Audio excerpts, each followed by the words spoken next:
And an emotional day here in New York, also Washington and Shanksville, Pennsylvania, as the nation pauses to remember the more than 3,000 people killed 22 years ago in the September 11th terror attacks. Vice President Harris spoke at the site of the World Trade Center, while President Biden will mark the occasion at an airbase in Alaska when he returns from a visit to India and Vietnam. As we continue to remember the fallen on this September 11th, some of the heroes from that day are still fighting their own battle. Yeah, it's a battle to receive the care they need for health issues related to their service. Last week, the New York City Fire Department added 43 names to its memorial wall for deaths related to the World Trade Center attack and the illnesses that followed. Retired New York City firefighter Rob Serra joins us now. His first day on the job was September 11, 2001. He's the vice president of the Ray Pfeifer Foundation, which is dedicated to assisting September 11th first responders with medical needs that are not covered by insurance. Thank you so much for joining us. And 22 years later, can you talk to us about what you remember of that day? First and foremost, I would say the dust is probably the thing we remember the most.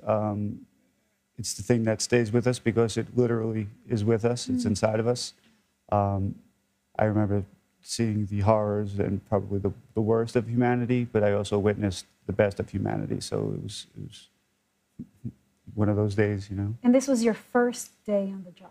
Correct. I finished up the fire academy the day before, and I wasn't even assigned to a firehouse yet. I was supposed to go to the field for training, and I happened to be driving that morning to try out for the FDNY hockey team, and I was on the Verrazano Bridge, and I looked to my left, and I could see the towers on fire. So I took a detour.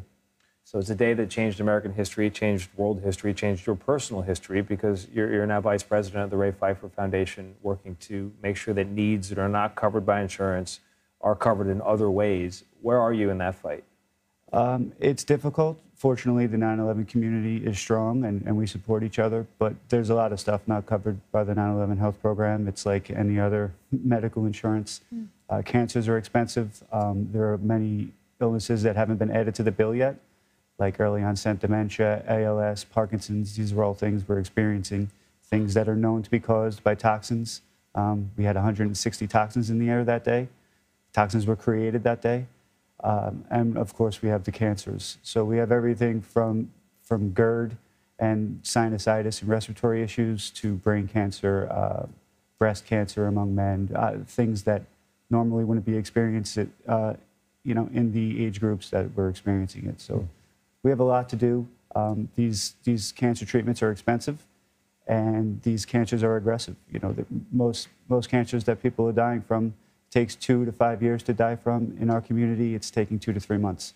So what do you think? What do you think the hesitation is here? Because you would think any human being listening right now, look, these are the guys who ran toward the buildings when everyone else was running away. These are the heroes of this situation. This is the good in it. You said the evil that day. You saw the good. Well, the good was very often the FDNY. Of course, they should get the care that they need. So what is the holdup? How are we to understand why everything is not being generously covered? I think there's a lot of things that are above my pay grade as far as Washington goes, but I think there are people who've made 20-year careers that are dragging this fight on. I think there's a reason that it comes up every 5 years around, or 4 years around election time. But the reality is we're just getting sick quicker than they even predicted, and the influx of cancers and the rise in the cancer rates is causing a strain on the finances. I mean, it's just natural, And a lot of these treatments are considered experimental, even at Sloan Kettering, so the program can't cover them because they're not fully authorized yet.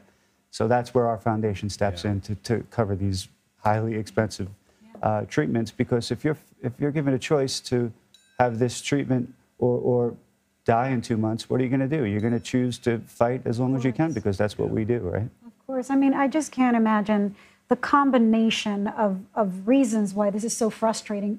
Talk to us about just what it's been like to see all these years later, the lack of action in Washington to help protect those, who really saved so many lives and who went through so much. What has that process been like? It's frustrating. It causes a lot of stress. We're dealing with a community that is all stricken with PTSD, right?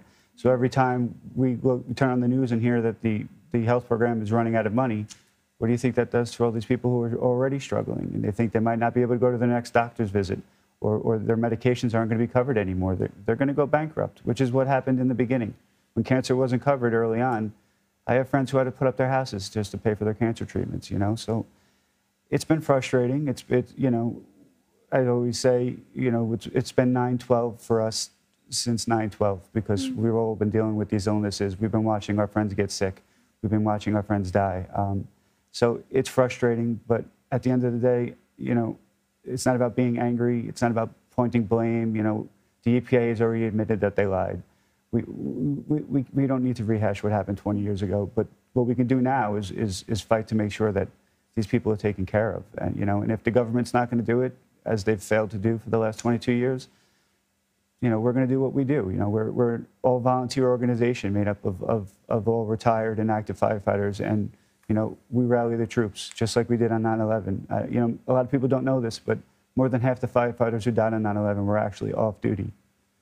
Because they saw, in your case, you're on the Verrazano, you see a problem, it's a big one, and you go to it. You're right. Onto it. So you were a rookie that day. 22 years later, are you still on the job? No, I retired from my illnesses in 2012. So for the last 10 years, I've just been doing this, going to Washington, fighting for the bills. And now that they're almost taken care of, my focus has been on the foundation and making sure that the brothers and sisters get the help that they need. Just such it's crucial important work. Yeah, it's very important work. People need to know about it. So, Rob Serra, thank you very much. Thank you both for having me.